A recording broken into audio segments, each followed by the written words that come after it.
দাদা উঠুন, আমাদের ঝর্ণায় স্নান করতে যেতে হবে যে। তুমি যাও কার্তিক, আজকে ভোজনের মাত্রা একটু বেশি হয়ে গেছে, আমি ভাই ঘুমোতে চললাম। এক গাদা খেয়ে খেয়ে তুমি কিন্তু বেশ কুঁড়ে হয়ে পড়েছো দাদা।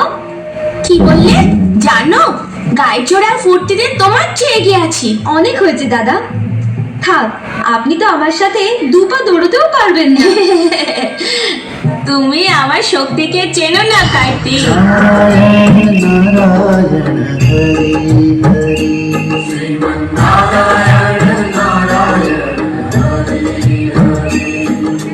নারায়ণ নারায়ণ, আপনাদের দুজনের মধ্যে কে বেশি সক্ষম তার নির্ণয় তো শুধুমাত্র একটা পরীক্ষা।